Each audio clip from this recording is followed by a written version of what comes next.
homogen ke dalam kelompok sama heterogen ke dalam kelompok. Itu maksudnya gimana ya?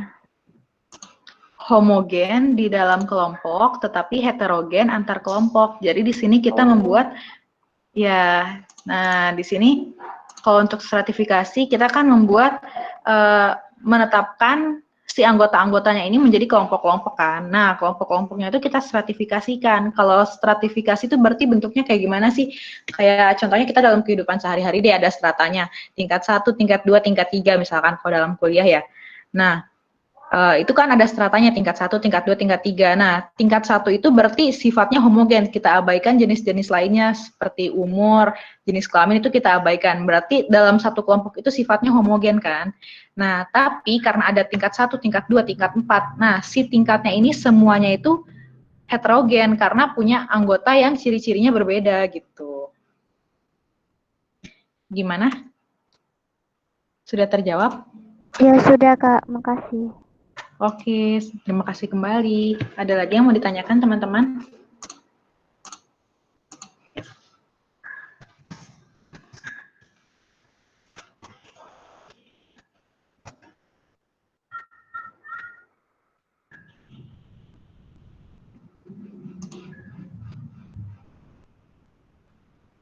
Oke, baik teman-teman. Kalau nggak ada yang mau ditanyakan, mungkin kita lanjut aja ke materi berikutnya ya.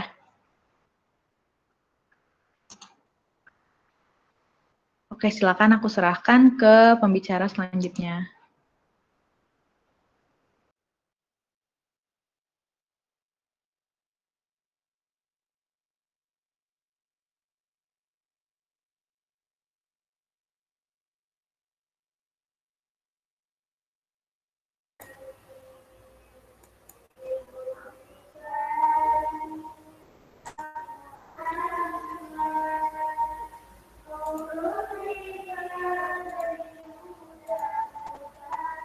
Nah, sekarang kita masuk ke materi yang kedua, yaitu distribusi rataan besar.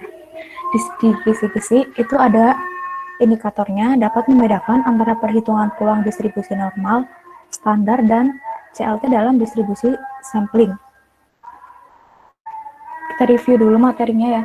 Nah, di formula Z itu basically ada dua rumus. Yang pertama itu aplikasi standar normal. Cuman kelihatan setengah doang. Cuman kelihatan setengah doang. Oh ya, bentar. Udah belum? Sudah, Kak. Oke. Yang pertama itu ada aplikasi normal standar. Yang kedua itu teorema limit pusat. Nah, bedanya itu apa sih? Yang aplikasi normal standar itu buat ngitung probabilitas doang. Jadi itu cuma satu data gitu.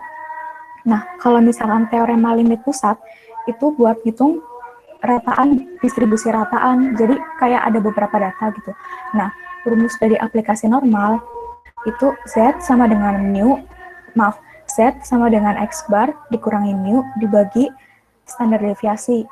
Nah, bedanya kalau misalkan teorema limit itu kan ada beberapa data. Jadi rumusnya itu Z sama dengan X bar min mu per standar deviasi dibagi akar dari N. N itu jumlah datanya. Nah, sampai sini ada yang bingung nggak?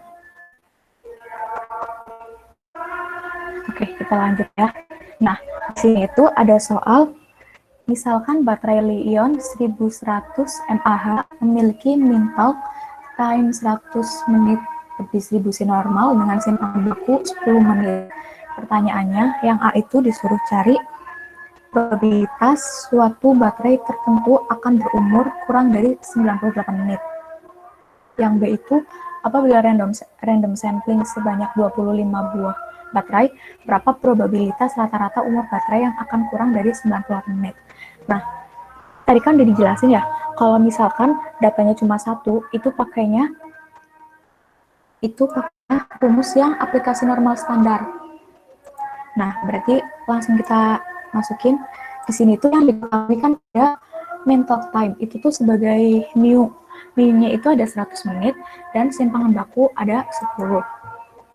Jadi langsung dimasukin yang A itu yang ditanyain probabilitas suatu baterai tertentu akan berumur kurang dari 98 menit. Jadi yang mau dicari itu probabilitas X kurang dari 98. Nah, langsung aja dimasukin P Z kurang dari X min mu per standar deviasi. Nah, udah deh langsung dimasukin nilainya P Z kurang dari 98 dikurangi 100 per 10. Dihitung P Z kurang dari min 2 dibagi 10. Hasilnya P Z kurang dari min 0,2. Nah, karena ini yang ditanyain kurang dari, jadi kita langsung cari nilai Z dari min 0,2. Tapi kalau misalkan pertanyaannya yang ditanyain itu probabilitas nilai X lebih dari 98, itu baru satu dikurangi nilai Z yang udah diketahui gitu.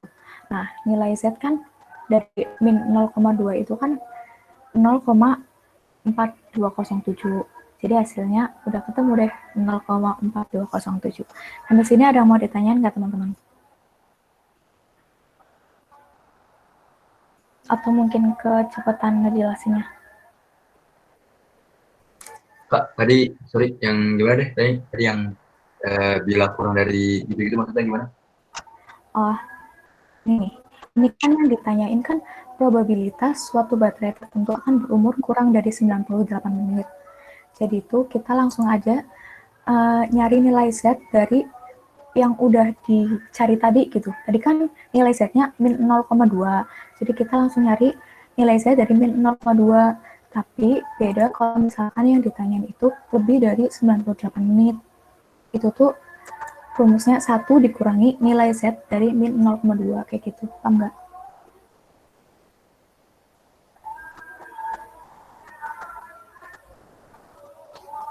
Gimana Kak rumusnya? Sorry. Rumusnya, gimana ya? Bentar. Rumusnya itu 1 miring maaf ya. Ya jelek banget.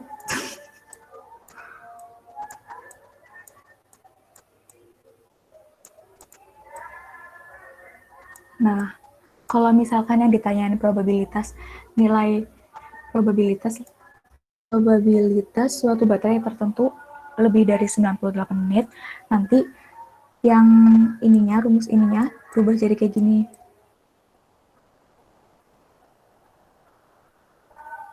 Paham nggak? Oh, berarti tinggal ditambahin. Kalau lebih itu tinggal ditambahin 1. 1 min, iya. Yeah. Nah, ada yang mau tanya lagi, Kak? Permisi Kak, itu P ya? Kenapa? Itu P dalam kurung Z. koma. kurang Oh, Z. P dalam kurung Z. Oh, bukan yang atasnya 0,42 itu Kak. 0,42. Oh, bukan. Itu nilai Z. Rumus simbol nilai Z kayak gini nih. Iya. Oh. Ada yang mau tanya lagi? Terus yang ada tambahan 1 itu kalau misalnya X-nya lebih dari 98. Iya. Kan barangkali nantinya yang ditanyain lebih dari gitu. Jadi kalian nggak bingung. Oh iya, makasih Kak. Iya. Ada yang mau tanya lagi? Kalau nggak ada, kita langsung lanjut ke yang B ya. Nah, yang B itu kan yang ditanyain probabilitas rata-rata umur baterai akan kurang dari 98. Rata-rata, berarti kita pakai yang kedua, yang ini. Langsung masuk ke pembahasannya. Jadi, yang pertama itu probabilitas X kurang dari 98 sama dengan P Z kurang dari X bar min mu dibagi standar deviasi dibagi akar nilai N. Nah, udah langsung kita masukin. Tadi kan X-barnya itu sesuai yang ditanyain ya. X-barnya itu 98 dikurangi mu-nya tadi kan 100 dibagi standar deviasinya 10 dan jumlah datanya itu ada 25. Jadi 98 dikurangi 100 dibagi 10 dibagi akar dari 25. Nah, udah kita ketemu hasilnya itu P Z kurang dari min 2 dibagi 2. Nah, ketemu lagi hasilnya P Z kurang dari min 1. Nah, tadi kan yang ditanyain masih jadi kurang dari 98. Jadi kita langsung aja masukin nilai Z-nya. Nggak perlu diapa-apain lagi gitu.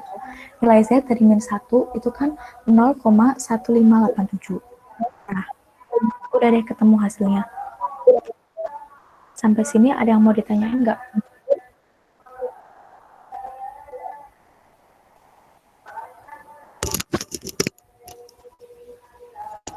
Udah jelas?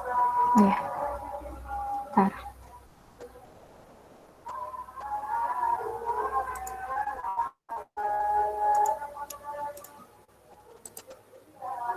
Maaf kok, cara baca lumayan kebuka. Itu bacanya nilai Z. Yang ini kan, bentar. Yang ini ya. Oke, itu bacanya nilai Z. Bantu menjawab ya.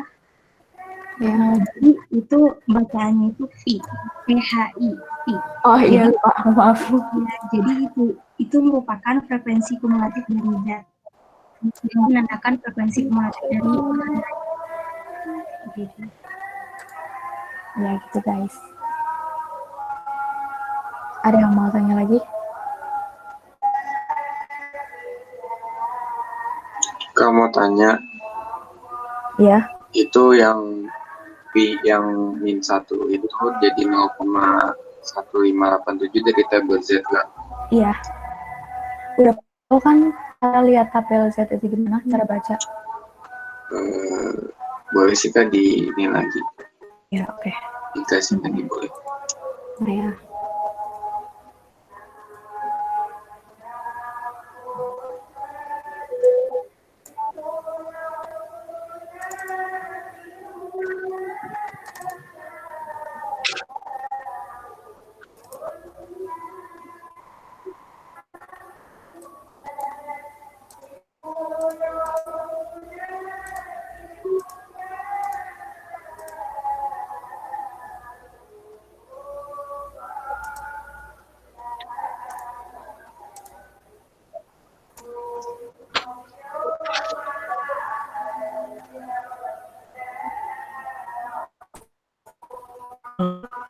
Tadi kan yang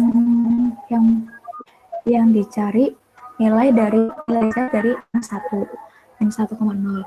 Pertama itu di sininya min 1,0. Di belakangnya kan gak ada koma lagi.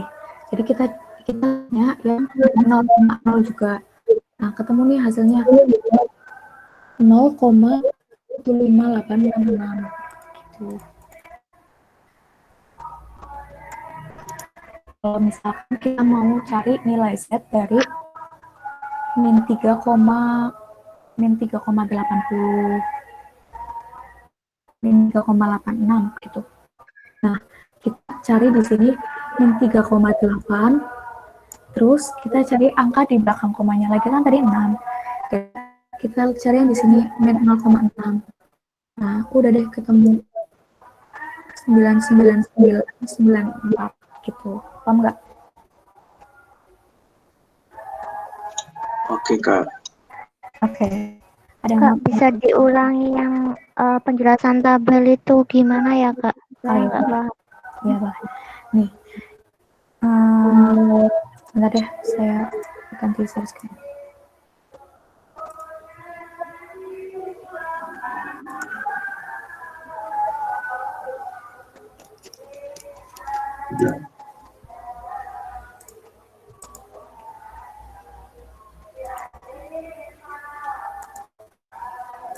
Udah masuk ya?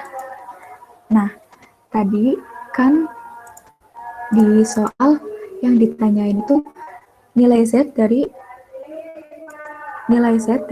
min 0,2. Nah, jadi kita cari yang min 0,2. Nah, di belakangnya 2 kan nggak ada koma lagi.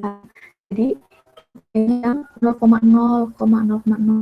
Nah, di sini ketemu hasilnya 0,42074. Nah, kalau misalkan kita disuruh cari nilai Z dari min 2,82 gitu. Nah, kita carinya di sini min 2,8. Habis itu di belakangnya 8 ada angka lagi kan 2. Jadi kita cari yang di sininya itu 2. Nah, jadi hasilnya itu min 0,00240 kayak gitu. Paham nggak? Atau barangkali mas? Berarti itu yang tanda yang tadi dibaca nilai Z dalam kurung min 0,2 jadi nyari di bagian Z-nya min 0,2, kemudian karena tidak ada angka lagi di belakang 0,2-nya jadi pilih yang 00 gitu Kak. Iya gitu. Kalau misalnya di belakangnya 2 ada angka ya yang di sininya nih, kalau salah yang di sininya, kalau misalkan min 0,221 gitu ya nih, jadi min 0,02 terus di sini lihat yang 1. Nah, jadi ketemu hasilnya 0,4168 kayak gitu. Oh, berarti yang dilihat 2 angka di belakang koma ya, Kak? Iya. Oh ya, makasih, Kak. Sama-sama. Ada yang mau tanya lagi?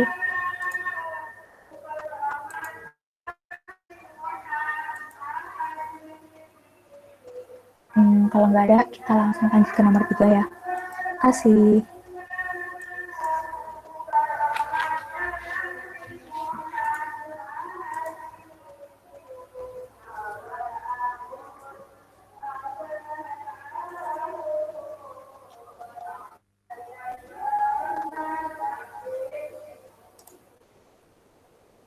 Baik, teman-teman, udah masuk belum share screen saya? Sudah, Kak. Sudah, Kak. Nah, di sini bahas distribusi sampling rata-rata sampel kecil. Terus, tapi teman-teman nanti untuk simpangan bakunya itu tidak diketahui. Jadi, teman-teman bakal menggunakan distribusi T. Jadi, untuk review materinya ya, distribusi T itu derajat kebebasannya itu disingkat dB atau V, dengan V itu N-1. Terus nilai alfa yaitu luas daerah kurva di kanan dengan nilai plus T atau di kiri dengan nilai min T. Jadi untuk luas daerah yang di kiri itu min T, untuk luas daerah di kanan itu plus T. Atau bisa kalau teman-teman mau nyari estimasi atau daerah di kiri itu nanti min T sama dengan T1 atau T min alfa kayak gitu. Nah kan teman-teman nanti kan mencari distribusi rataan sampel kecil dengan simpangan baku yang tidak diketahui. Nah, kita review materi lagi tentang CLT atau distribusi T. Di sini kan simpangan bakunya itu tidak diketahui. Kalau tidak diketahui, nanti teman-teman bakal menggunakan rumus ini. Jadi kan sesuai kisi-kisi kan ini. Jadi nanti insya Allah nanti teman-teman bakal menggunakan rumus T ini. T sama dengan X rataan min mu per S per akar N. Tetapi kalau teman-teman nanti menggunakan maksudnya simpangan bakunya itu diketahui, berarti nanti teman-teman menggunakan rumus CLT atau Central Limit Theorem yang udah dijelaskan pada nomor 2 tadi. Tetapi syaratnya itu N-nya itu harus kurang dari 30. Jadi perbedaan distribusi sampel kecil sama sampel besar itu, kalau sampel besar itu N-nya atau sampelnya itu lebih dari 30, tapi kalau sampel kecil itu N-nya kurang dari 30, kayak gitu ya teman-teman. Nah, ini langsung aja ke soal. Suatu iklan produk rokok kretek mempromosikan bahwa rataan kadar tar rokok yang diproduksinya sebanyak 28,14 mg. Suatu eksperimen sebanyak 9 bungkus sampel rokok dilakukan untuk mengukur rataan kadar tar. Hasil pengukuran menunjukkan bahwa rataan kadar tar setiap bungkus disajikan dalam tabel di samping. Kayak gini. Tentukan probabilitas rataan kadar tar lebih dari 30 mg. Ini ya, jadi udah diketahui bahwa mu-nya 28,14. Mu itu sampel yang udah diketahui, 28,14 mg. Terus N-nya itu sampelnya kita menggunakan suatu eksperimen sebanyak 9 bungkus sampel, N-nya 9. Yang ditanya itu peluang X lebih dari 30 mg. Nah, teman-teman kan ini simpangan bakunya tidak diketahui dan N-nya itu kurang dari 30. Berarti teman-teman nanti menggunakan rumus T ini, pakai distribusi T. Nah, sedangkan distribusi T itu di sini ada rumus simpangan baku. Nah, teman-teman untuk masuk ke dalam rumus ini harus mencari simpangan baku terlebih dahulu. Jadi, solusi pertama, teman-teman mencari simpangan baku dengan rumusnya S akar jumlah dari X min X rataan kuadrat per N min 1. Nah, berhubungan X rataan itu belum diketahui, jadi teman-teman harus mencari jumlah dari X rataan, yaitu jumlah dari XI per N. XI ini tuh menunjukkan suatu kayak X sampel X1 itu 32,5, semisal X4 berarti 32,3 kayak gitu. Jadi kan kalau XI ini kan sampelnya ada 9, berarti jumlah dari XI ya jumlah ini semua. Jadi 32,5 tambah 30,2 tambah 27 tambah 32,3 tambah 33 tambah 25 tambah 32,9 tambah 30,1 tambah 27 per N. N-nya itu 9. Nanti hasilnya 270 per 9. Hasilnya 30. Nah, kita udah dapat nih hasil dari X rataan. Kita masukkan ke dalam rumus simpangan baku. Di sini kan rumus simpangan baku jumlah dari X min X rataan kuadrat. Jadi ini kan kita udah punya X. X-nya ini kan 32,5 dikurangi 30. 30 ini dari rataan sini kuadrat ditambah 30,2 kurangi 30 kuadrat ditambah 27,27 min 30 kuadrat ditambah 32,3 kurangi 30 kuadrat ditambah 33 min 30 kuadrat ditambah 25 kurangi 30 kuadrat ditambah 32,9 kurangi 30 kuadrat ditambah 30,1 kurangi 30 kuadrat ditambah 27 kurangi 30 kuadrat per N min 1. N-nya itu ada 9 kurangi 1, kayak gitu.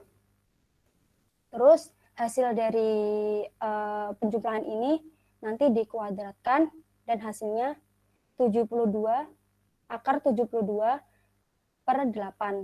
72 per 8 itu kan 9, jadi akar 9 sama dengan 3. Kita udah dapat nih simpangan baku untuk memasukkan ke rumus ini tuh 3, kayak gitu. Nah, untuk solusikan kita kan mencari yang ini. Solusi kedua, selanjutnya kita menentukan probabilitas rataan kadar tar lebih dari 30 mg. Jadi kita cari peluang T lebih dari kayak gitu kan, lebih dari X gitu. Kita belum tahu nih T-nya berapa, kita masukkan ke dalam rumus. X rataan min mu per S per akar N. X rataannya itu kan 30 dari slide sebelumnya, kita udah cari 30. Min mu-nya kan udah diketahui 28,14 per S simpangan bakunya 3 per akar 9. 30 min 28,14 per 3 per 3. Hasilnya 1,86 per 1, hasilnya 1,86. Nah, jadi peluang X lebih dari 30 sama dengan peluang distribusi T lebih dari 1,86. Kita tuh udah punya derajat kebebasan. Jadi derajat kebebasan itu tuh menentukan luas alfanya juga gitu. Dari derajat kebebasannya kan nanti rumusnya itu kan V N min 1. untuk N-nya itu kan 9. 9 min 1 kan 8. Berarti V-nya kan 8. Derajat kebebasannya 8. Kita udah punya 8. Kita tarik garis untuk menuju 1,86 ini. Dan kita menemukan untuk hasilnya P peluang T lebih dari 1,86 ini adalah 0,05. Kayak gitu. Ada yang ingin ditanyakan? Teman-teman? Mungkin penjelasan saya terlalu cepat atau gimana? Kak mau tanya, Iya, gimana? minta dijelaskan lagi yang tabel tadi yang mencari P. Untuk mencari T. Ini kan teman-teman udah mencari T dari hasil yang udah dicari tadi. Dari X rataannya min mu per S simpangan baku per akar N. Nanti hasilnya kan 1,86. Nah, jadi teman-teman biar nggak kan nanti kan banyak tabel ya kan. Biar teman-teman nggak pusing nyari 1,86 tuh di mana gitu. Jadi nanti teman-teman bakal nyari derajat kebebasannya. Derajat kebebasannya itu rumusnya V N min 1. Jadi N-nya teman-teman kan ini 9. N-nya kan 9. 9 min 1, 8 kan. Oh, berarti derajat kebebasannya 8. Oh, pasti ini di angka 8. Nah, angka 8 ini ditarik garis 1,86 tuh di mana? Oh, di 0,05 kayak gitu. Jadi ketemu jawabannya 0,05, nanti baru dibuat grafik kayak gitu. Mungkin ada yang kurang jelas atau perlu diulang? Tadi habis kan ketemu V-nya sama dengan 8, kemudian kok bisa pilih 0,5 itu gimana? Ini, dari sini. Kita kan ketemu alfanya 0,05. Luas alfanya ini buat kurva ini. Grafik ini. Kan ini, derajat kebebasannya 8. Terus 1,86 itu di mana? Di sini kan. Nah, itu alfanya di mana? 0,05 ini. Kayak gitu. Oh iya, makasih Kak. Iya. Mungkin ada yang ditanyakan lagi atau kurang jelas? Kak, Iya. kalau misalkan yang tabel T itu kalau lebih besar langsung cari di tabel ya? Iya. Balik dari yang tabel Z tadi. Maksudnya gimana? Kalau yang lebih besar langsung cari di T? Itu kan ada T lebih besar 1,86. Dia langsung nyari di tabel itu ya? Iya, iya langsung nyari di tabel. Nggak harus kurang. Nanti kalau diketahui X-nya kurang dari 30 berarti 1 dikurangi 1,86 kayak gitu. Berarti kebalikan dari yang tadi ya? Iya, kebalikan. Jadi nanti teman-teman semisal nanti ketemu derajat kebebasannya 8, terus hasilnya 1,86 tuh berapa? Semisal 0,889 ini berarti ya peluangnya distribusi T-nya itu 0,20 kayak gitu. Ada yang mau ditanyain lagi? Atau kurang jelas? Kak, maaf mau nanya. Iya. Lihat derajat kebebasan itu di mana ya? Derajat kebebasan itu rumusnya bentar. P N-1. Kayak gitu. Kan N-nya udah teman-teman udah tahu nih, N-nya 9, min 1 8. Berarti dari tabel ini jadi derajat kebebasan itu untuk membantu teman-teman menemukan tabelnya ini loh, daripada teman-teman kesusahan kan nyari tabelnya. Misal nyari angkanya berapa gitu. Jadi derajat kebebasan itu membantu teman-teman untuk nyari berapa angkanya kayak gitu. Jadi V N-1, 9-1, 8 berarti derajat kebebasan untuk soal yang ini 8 kayak gitu. Tapi di lembar jawaban nggak ada ditulis derajat kebebasan gitu gimana, Kak? Maksud di lembar jawaban maksudnya nggak ditulis nggak apa-apa. Ini untuk membantu teman-teman aja untuk mencari hasilnya di tabel. Baik. Terima kasih. Mungkin ada yang ditanyain lagi? Atau ada yang kurang jelas? Kak, mau iya. tanya. Kak, mau Iya, Siapa gimana? dulu? Ini gimana pengen tahu soal nyarinya dari tabel ZF T Ini gimana kalau tabel Z. misalnya mau cari. Jadi di soal ya kan ada tabel Z, ada tabel F, ada tabel T gitu kan. Gimana caranya Gimana? biar tahu gitu dari soal udah ada kah? Nah, ini distribusi T itu berarti khusus pakai tabel T. Gimana?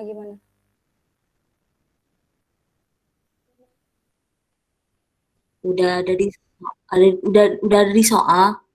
Iya, udah ada di soal. Jadi teman-teman analisis soalnya, ya kan? Jadi ini teman-teman analisis soalnya. Semisal ini kan suatu eksperimen sebanyak 9 bungkus sampel. 9 kan kurang dari 30 ya. Ya kan? Kalau kurang dari 30 itu teman-teman nanti pakai rumus yang sampel kecil. Tapi kalau lebih dari sama dengan 30, maksudnya sampelnya itu lebih dari sama dengan 30 itu pakai rumus yang distribusi rataan sampel besar yang nomor 2 tadi. Nah, bedanya di sini itu yang soal ini tuh simpangan bakunya tidak diketahui. Kalau simpangan bakunya tidak diketahui, nanti teman-teman bakal pakai distribusi T. Tapi kalau simpangan bakunya diketahui, tapi N-nya itu kurang dari 30, maksudnya pakai sampel kecil, nanti teman-teman pakai rumus yang Z tadi. Maksudnya yang CLT yang dijelaskan nomor 2 tadi, jadi pakai tabel Z, bukan tabel T. Kayak gitu. Ada yang kurang Jadi paham? harus analisis dulu soalnya gitu ya, Kak? Iya, analisis soalnya. Kan udah diketahui kan, maksudnya udah dikasih kisi-kisi kan sama dosen untuk soal ini pakai sampel besar, terus soal selanjutnya pakai sampel kecil, terus simpangannya nggak diketahui. Jadi teman-teman nanti udah ada rumus, udah ada gambaran gitu. Mungkin UTS minggu depan cuma diganti angka-angkanya doang kayak gitu.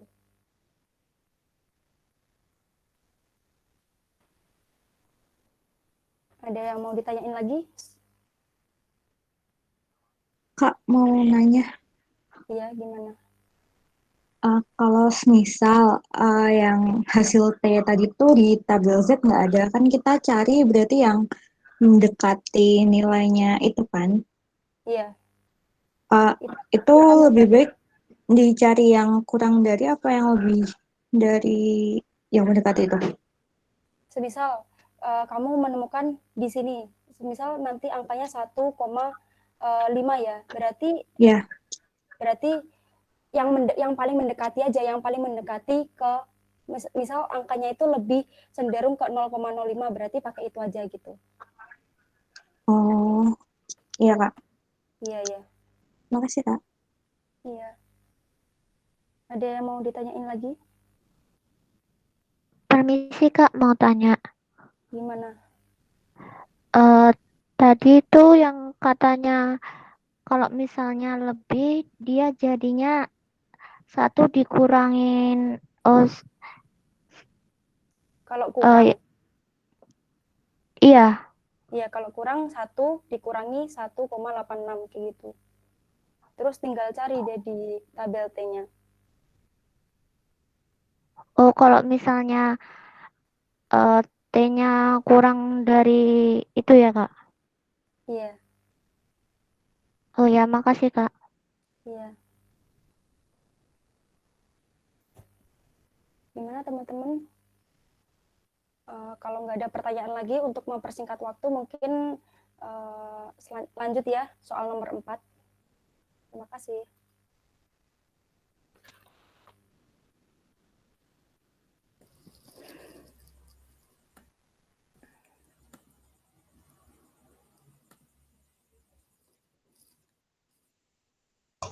Teman-teman maaf sebelumnya, aku kayaknya mau revisi sedikit ya Len ya dari yang tadi.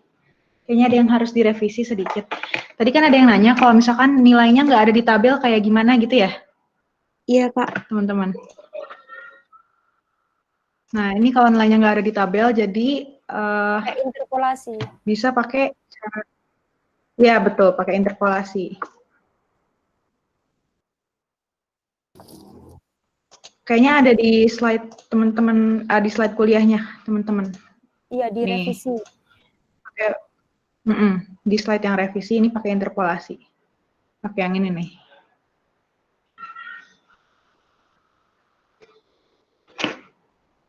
Gitu aja sih, udah.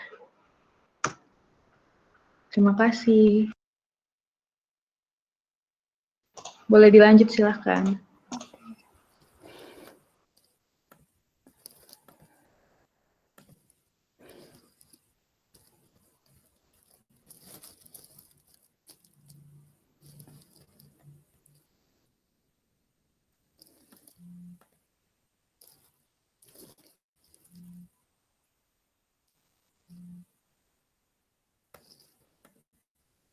Bentar ya.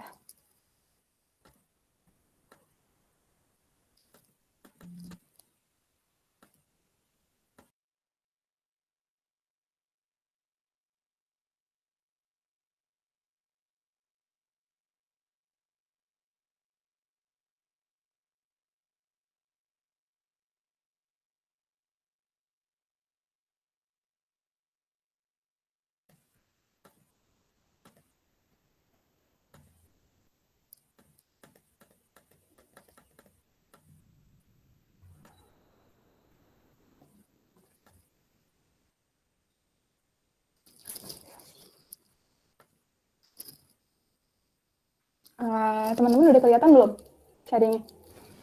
Kelihatan, Kak. Oke, lanjut ke kisi-kisi nomor 4, yaitu estimasi rata-rata. Nah, di sini dapat menentukan estimasi interval untuk rata-rata. Lanjut, di sini soal kisi-kisinya dari contoh bapaknya itu sampel besar.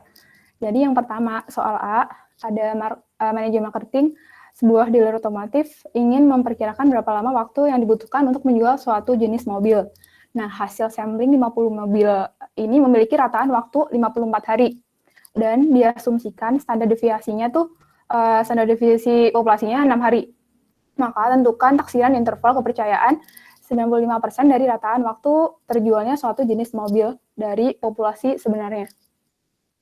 Nah, soal A sama B ini, itu sama. Jadinya nanti soal B, aku mau ganti soal yang lain.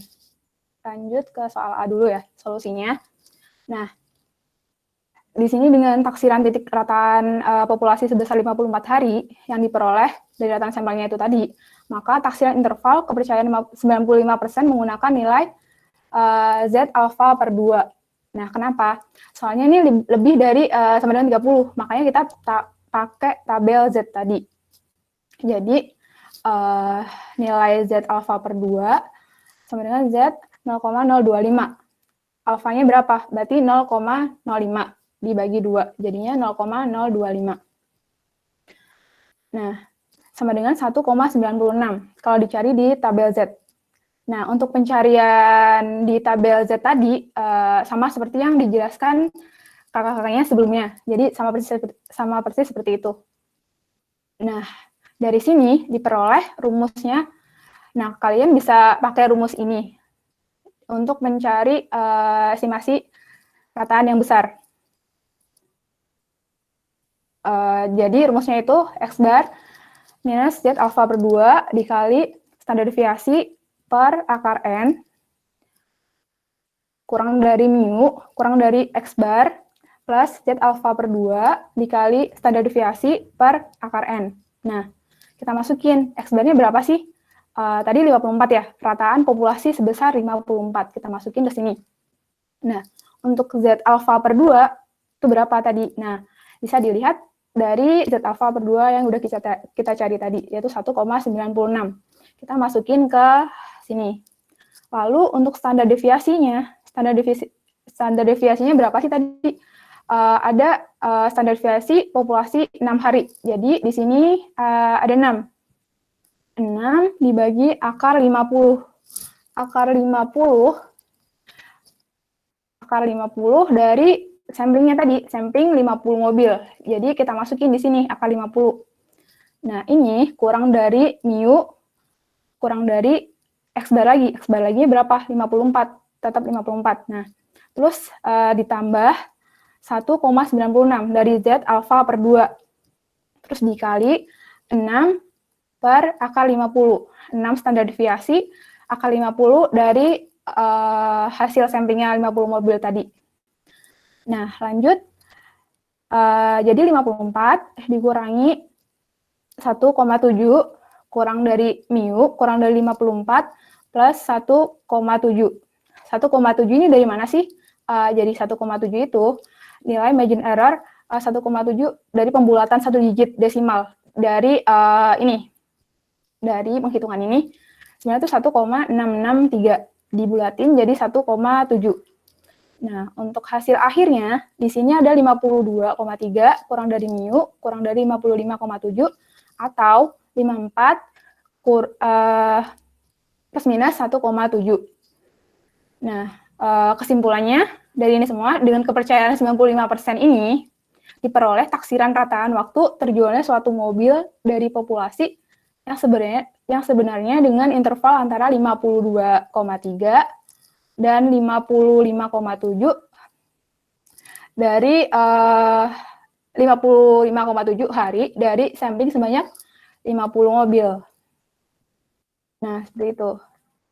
Lanjut ke solusi yang B. Nah, yang B ini kan soalnya tadi udah aku ganti. Jadi dari soal ini kita ada pertanyaan, apabila margin error yang diinginkan kurang dari 1, berapa ukuran sampel minimalnya? Nah, di sini solusinya yang B bisa diperoleh untuk margin error yang 1,7 yang seperti A tadi. Nah, 1,7 hari ini dengan ukuran sampel 50. Nah, apabila margin error yang diharapkan kurang dari 1 hari, seperti soal ini, maka ukuran sampel minimalnya berapa sih? Nah, kita bisa nyari dengan rumus ini. Kan bisa cek rumus ini di PPT dosen juga ada. Nah, rumusnya N sama dengan Z alfa per 2 kali standar deviasi dibagi E pangkat 2. Kita masukin Z. Hasil dari tabel Z tadi, alfa per 2, itu berapa? 1,96. Kalau ada yang lupa ini tadi, alfa per 2-nya 0,05 dibagi 2. Jadi, bisa dilihat di tabel Z, 1,96. Terus, standar deviasinya berapa sih? Tadi udah disebutin di soalnya, standar deviasi populasinya 6 hari, jadi 6. Dibagi 1. Nah, dipangkatin. Nah, hasilnya itu 139. Jadi, kesimpulannya, apabila margin error yang diharapkan kurang dari 1 hari, maka ukuran sampel minimalnya 139 mobil. Nah, semakin kecil tingkat kesalahan minimumnya, maka ukuran sampel minimalnya bertambah dari 54 menjadi 139 mobil.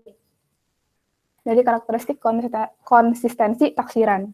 Nah, di sini bisa dilihat 54 ini tadi kalau margin error-nya 1,7. Nah, kalau 1 hari, sebelum 1 hari, berarti 139 mobil. Seperti itu.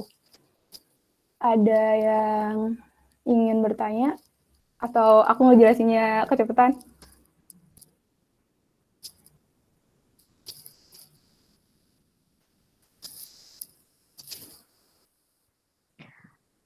Permisi Kak, mau tanya. Iya. Boleh minta ulangi yang soal A? Soal A, ya. Bentar ya. Karena nggak diketahuinya, jadi bingung mau lihatnya. Oh, ya. Bentar. Langsung di sini aja ya. Jadi yang A, dengan taksiran titik rataan populasi sebesar 54 hari yang diperoleh dari rataan sampelnya. Maka taksiran interval kepercayaan 95% menggunakan nilai Z alfa per 2. Nah, Z alfa per 2, A-nya berapa sih? Kalau ini berarti A-nya 0,05. 0,05 dibagi 2 sama dengan 0,025. Jadi kita cari di tabel Z-nya seperti cara pencariannya tadi yang dijelasin sama kakak-kakaknya sebelumnya. Jadinya 1,96. Nah, untuk masuknya ini, untuk X bar-nya itu merupakan titik rataan populasi. Jadi titik rataan populasi itu sebesar 54. Nah, 54 ini kita masukin ke X bar-nya. Nah, X bar-nya 54. Terus Z alpha per 2 kita udah cari di sini, yaitu 1,96. Kita masukin juga di sini.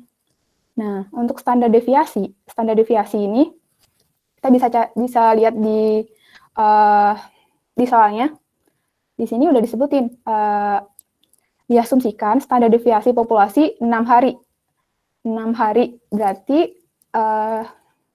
untuk 6 hari itu kita masukin standar deviasinya 6 gitu. Terus dibagi akar N. Akar N itu berapa? Samplingnya. Jadi N itu samplingnya. Sampling berapa mobil gitu. Berapa banyak mobil dalam rataan itu tadi. Nah, makanya di sini ditulis akar 50 N-nya. Nah, habis itu kurang dari mu, kurang dari 54 ini tadi, rataannya tadi, rataan populasi yang sebesar 54 hari, ditambah Z alpha per 2. Z alpha per 2 yang tadi kita cari hasilnya 1,96, dimasukin lagi. Untuk standar deviasi per akar N ini tadi, sama seperti yang tadi juga, standar deviasinya bisa disebutin tadi 6, terus dibagi akar N. Akar N-nya 50 mobil yang ini. Jadi sebelum kalian hitung ini tadi, kalian harus menentukan. Kalian punya rumus. Terus dilihat dari soalnya. Soalnya yang diketahui apa aja sih? Kalau semua ada rataan, ada standar deviasi, ada N, ada banyaknya rataannya tadi. Kita masukin data yang ada di soalnya tadi ke dalam rumus ini. Seperti itu. Jadi untuk hasil akhirnya tadi 52,3 kurang dari mu, kurang dari 55,7 atau 54 plus minus 1,7. 1,7 ini tadi merupakan nilai margin error pembulatan satu digit desimal dari 1,663 yang ini. Kita ngitung ini dibulatin jadi 1,7. Jadi kesimpulannya seperti yang aku jelasin tadi. Gitu. Ada yang kurang jelas sih penjelasannya? Yang Z itu pakai distribusi sampling kecil atau besar ya? Nah, coba kecil atau besar? Oh, besar. Nah, bisa dilihat dari populasi sebesar 54. 54 kurang dari 30 apa lebih dari 30? Lebih dari 30 kan ya? Nah, makanya dari dilihat itu dari rataan populasi, bukan dari N-nya. Oh, bentar. Oh ya, maksudnya 50. Jadi 50 ini tadi kurang dari 30 apa lebih dari 30 gitu. Jadi kalau lebih dari 30 tadi besar kan, terus pakai yang Z seperti itu. Jadi benar seperti itu. Ya. Ada yang kurang jelas lagi? Terus kan tadi 0,5 dibagi 2 kan sama dengan 0,025. Ya. Kemudian di tabelnya tadi berarti dicari 0,0 atau 0,2, Kak? 0,0, 0,2. Jadi di tabelnya, bentar. Di tabelnya, kalian bisa ngecek dari sini. Dari sini tuh berarti 1,96. Nah, di sini 1,96 tuh ini. Nah, dari sini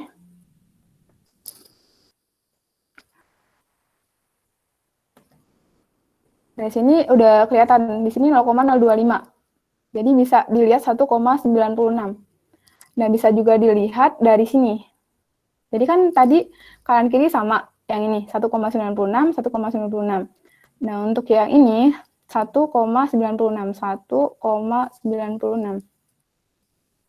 Nah, ini kalau kamu mau ngecek 1 dikurangi 0,975, hasilnya 0,025. seperti ini gitu. Jadi bisa dicek seperti itu. Jadinya 1,96. Sama seperti yang dijelasin kakaknya tadi, cara pencarian di tabel Z-nya gitu. Permisi Kak, kan kalau yang tadi itu kan pakainya itu kalau nyari kan misalnya nilai Z-nya sama dengan min 0,2, kemudian nyari di tabel Z-nya 0,2, kemudian nyari belakangnya, di belakang 2 ada angka berapa kayak gitu kan. Iya. Kalau yang Jadi gimana? Kalau yang ini kan hasilnya 0,075. Tadi di tabel kayaknya kok langsung pakai 1,9 itu gimana, kan masih bingung. Jadi di tabel tadi yang dimaksud 0,025 ya, bukan 0,75. Nah, 0,025 itu kamu carinya bisa langsung kayak yang aku jelasin tadi. Di 0,025 itu tadi bisa 1,9 tadi tuh dicek gitu, dicek. Nah ya tadi bentar. 1,9. Aduh. Nih. Bisa langsung ngecek ke sini juga. Cara cepetnya juga bisa kayak gitu soalnya atau bisa jadi yang kayak tadi. Yang di sini 1,96 berarti 975 berarti 1 dikurangi 975 itu 0,975 jadi 0,025 jadinya seperti ini gitu 1,96. Caranya jadi tiap tabel tuh bisa dianalisisnya tuh dengan banyak cara gitu seperti itu, tapi intinya sama nanti bisa ketemu seperti ini gitu. Apa harus cari satu persatu 0,025-nya, kemudian diperoleh 1,96?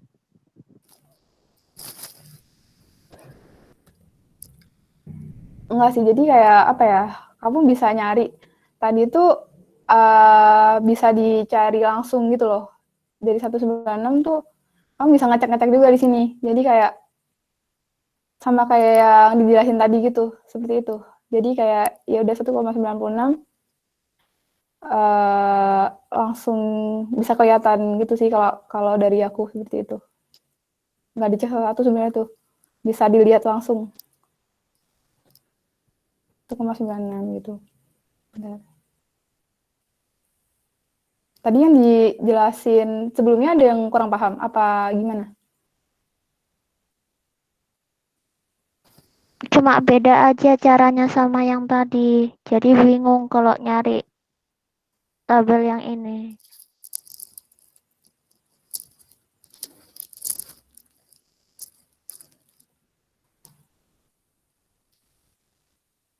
Masih bingung.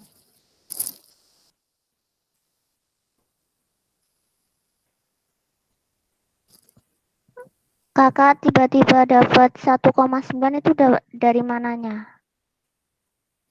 Bukan 1,96, 1,9. 1,9 yang mana? 1,9. Oh, jadi 1,9. Tadi 1,9 itu di sini 1,9. Nah, kamu ketemunya di sini 0,025 di 0,6. Jadi 1,96. 1,9 0,6 gitu, 1,96.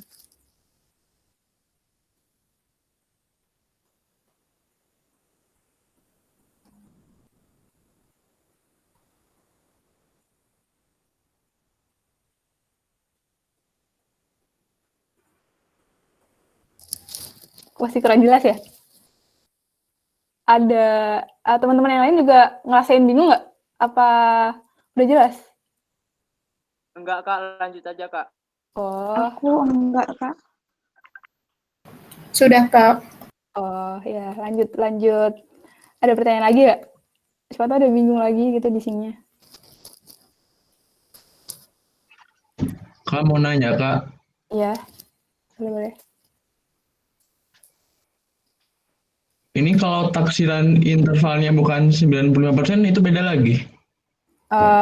Beda lagi. Jadi alfanya nanti beda lagi. Jadi Z alfa per 2 bukan 0,05. Kalau selama 90%, berarti bisa jadi selama 90%, jadi 0,01 gitu, dibagi 2 gitu. Jadi kayak, ini tuh penentu alfanya. Penentu alfa yang ini. Tadi kan 0,05 dari 100% dikurangin 95%. Jadi 0,05 gitu kan. Kalau udah dibagi gitu.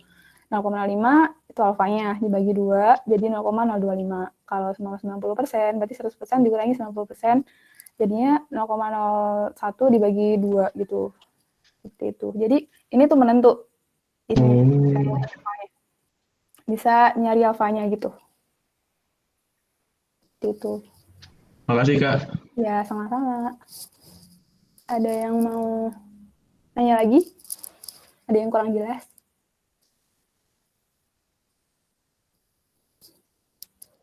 Aman, Kak, aman. Saya, Kak. Ya, pokoknya jangan lupa kalau ada datanya ini tadi 50, berarti lebih dari 30 pakai estimasi rata-rata yang besar. Kalau kurang dari 30, pakai estimasi rata-rata yang kecil. Nah, kalau yang kecil, pakai tabel T. Bisa dilihat di PPT juga yang dikasih sama dosen. Nah, kalau yang besar, pakai yang Z ini tadi. Terus aku mau ngingetin juga, jangan lupa pakai rumus ini. Soalnya ini tuh, kalian pakai ini berdasarkan data-data yang udah ada di soal. Kalian tinggal masukin ini semua, terus nanti ketemu intervalnya. Dan interval atau nilai imaginary error-nya juga ketemu dari sini juga. Nah, kalau yang ini, sebenarnya soal dari dosen tadi sama, AB itu sama. Jadinya aku ngambil soal lagi yang B. Soal lain itu apabila margin error yang diinginkan kurang dari 1 hari. Kalian bisa ngecek lagi margin error yang diinginkan bila kurang dari 1 hari. Nah, caranya itu tadi dengan cara rumus ini, nyari N-nya ini tadi, gitu. Seperti itu. Cukup jelas?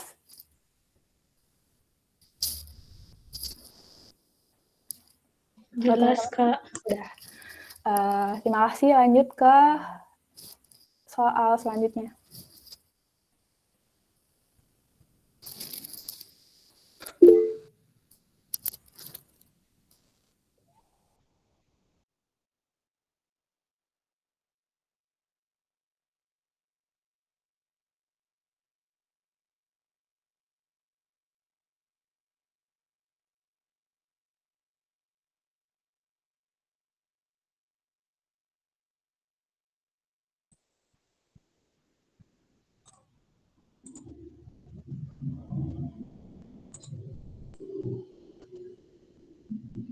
Oke, teman-teman, sebelumnya udah kelihatan?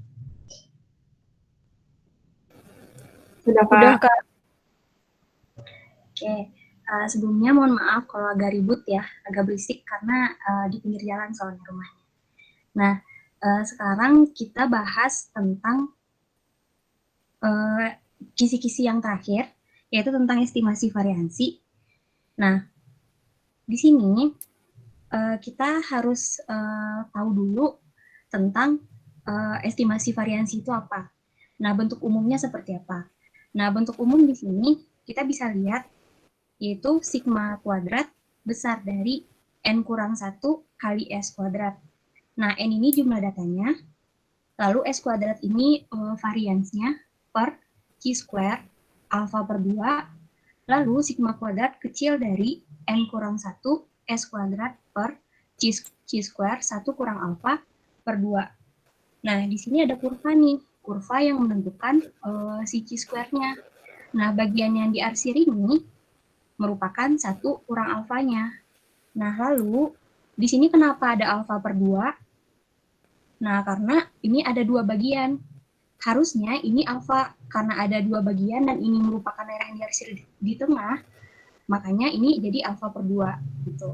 Nah, ini untuk batas atasnya Q square 1 kurang alfa per 2, lalu untuk batas bawahnya Q square alfa per 2.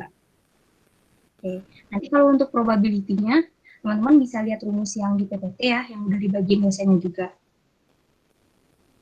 Nah, lanjut ke soal. Nah, di sini diketahui random sampling sebanyak 10 saksemen yang berasal dari populasi berdistribusi normal. Tentukan interval kepercayaan untuk variansi semua saksemen, lalu untuk simpangan baku semua saksemen.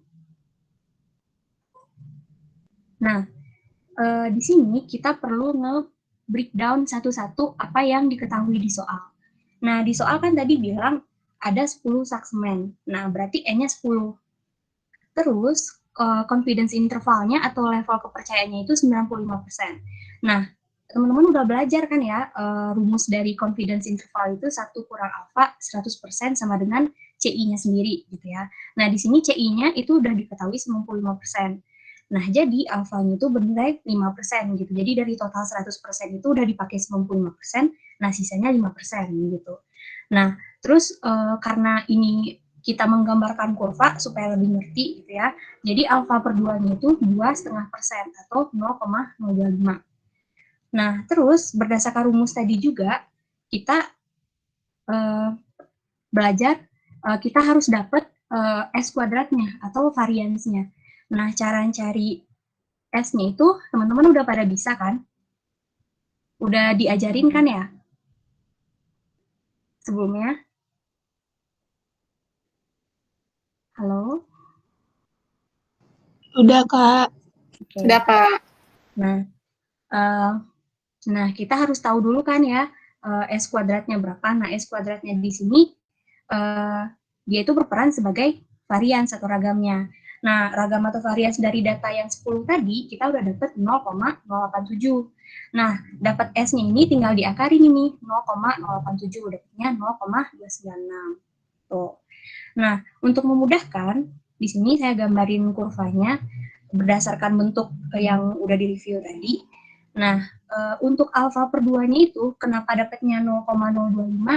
Ya, karena alfanya itu tadi kan 5%. Karena ini ada 2 bagian, dibagi 2, dapatnya 2,5%. Nah, 2,5% dijadiin desimal, 0,025. Nah, di sini kenapa dapat 0,975? Karena ini merupakan komplement dari 0,025. Jadi 1 dikurang 0,025, dapatnya 0,975 untuk yang batas atasnya. Nah, untuk mencari nilai di tabel chi-square-nya, kita harus tentuin dulu, sama kayak tabel T tadi, kita harus tentuin dulu derajat bebasnya, atau V, atau degree of freedom-nya. Lalu kita harus tentuin dulu nilai dari batas atas sama batas bawahnya. Nah, di sini derajat bebasnya itu kan rumus tadi N kurang 1. Nah, N-nya kita udah dapet nih datanya 10 kurang 1 sama dengan 9. Nah, di sini kita harus tahu batas atasnya. Nah, batas atas ini kan 0,975. Nah, dapatnya 2,700 ini dari sini. Nah, kita lihat derajat bebasnya ini yang bernilai 9, karena N-nya tadi 10 kurang 1 ya, 9. Lalu 0,975, dapatnya ini ya, 2,700. Lalu, setelah itu kita cari yang untuk batas atasnya. Batas atasnya kan untuk chi-square 0,025. Nah, dapat 19,023 juga sama dari tabel chi-square-nya. Nah, untuk derajat bebasnya 9 sama 0,025. Nah, ini 19,023. Tuh. Nah, sampai sini ada yang kurang ngerti nggak? Atau belum paham gitu? Oke, udah paham semua ya. Nah, kita lanjut ke soal nih. Nah, kita harus paham dulu bentuk umumnya seperti apa. Nah, kita tinggal tulis nih bentuk umum yang tadi. Nah, sigma kuadrat besar dari N kurang 1 S kuadrat per chi-square alpha per 2 dan kecil dari N kurang 1 S kuadrat per chi-square 1 kurang alpha per 2. Nah, kita tinggal masukin. N-nya kan tadi 10 kurang 1. Nah, S kuadrat didapat dari ini 0,296 atau standar deviasinya dikuadratin, dapatnya 0,087. Nah, tinggal tulis lagi gitu. Per, nah, ini chi-square alpha per 2 itu kan merupakan batas atas ya. Nih. Nah, dapatnya tadi 19,023. Udah tinggal masukin. Lalu yang untuk kecil darinya juga tinggal dimasukin 10 kurang 1 dikali 0,087 per 2,700. Lalu teman-teman sini bisa manfaat kalkulator supaya mempersingkat waktu, hasilnya dapat sigma kuadrat besar dari 0,04110607 dan kecil dari 0,29. Nah, untuk yang simpangan baku atau standar deviasi juga demikian. Bedanya, sigma kuadrat ini tinggal diakarkan, karena simpangan baku itu kan merupakan akar dari variansi ya. Nah, berarti tinggal diakarin ini, hasil dari yang A-nya. Gitu. Jadi, untuk mengerjakan yang nomor B, kita harus mengerjakan yang A dulu.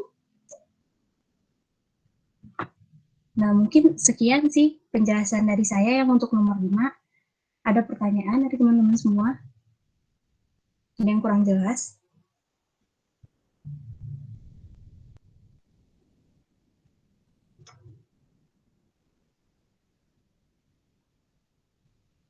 Ya, semuanya udah paham ya?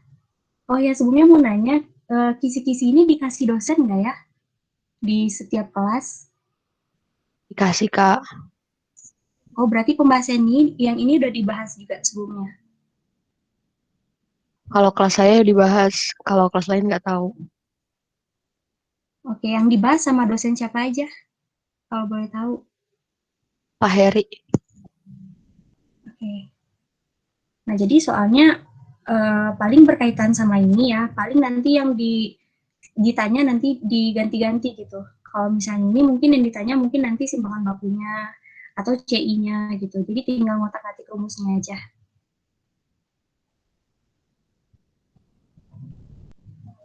Oke, paling itu dari saya untuk soal nomor 5.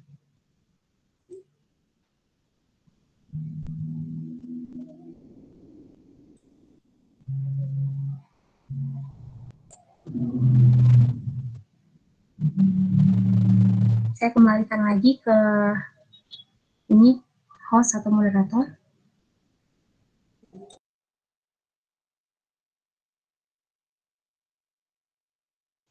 Dari teman-teman udah paham semua belum atau ada yang mau ditanyain lagi?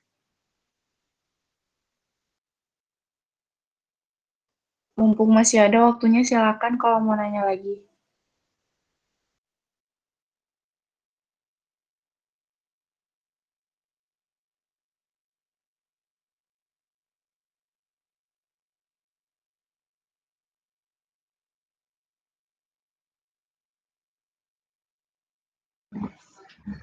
Kamu nanya, Kak, tapi nanyanya bukan soal, tapi kayak lebih ke teknis pas nanti UTS. Iya, sok aja tanya. Itu kita ngerjainnya di Word, apa kita kayak tulis dulu di kertas, lalu kita scannerin ke PDF? Nanti kamu lihat aja di LMS-nya biasanya langsung ada petunjuknya. Soalnya itu tergantung dari koordinator mata kuliah masing-masing. Jadi tiap mata kuliah biasanya beda-beda. Makasih, Kak. Oke, ada yang nanya lagi nggak? Kalau misalnya nggak ada, biar langsung diketik aja.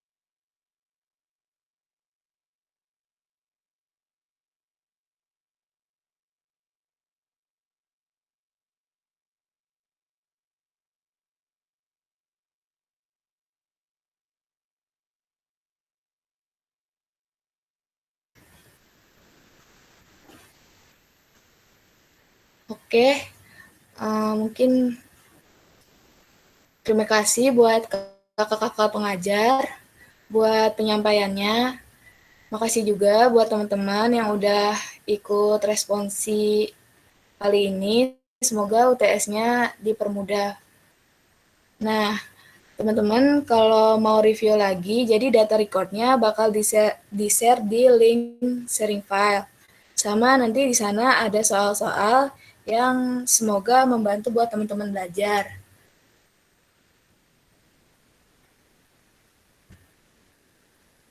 Saya taruh di link chat. Bisa teman-teman diakses sendiri. Sama sebelum keluar, boleh teman-teman buat ngisi link feedback-nya dulu.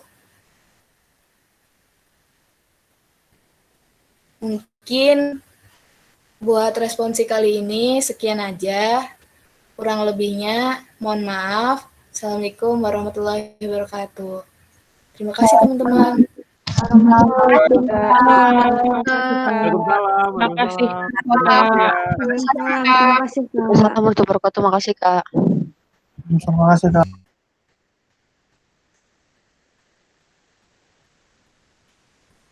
Makasih, Kak.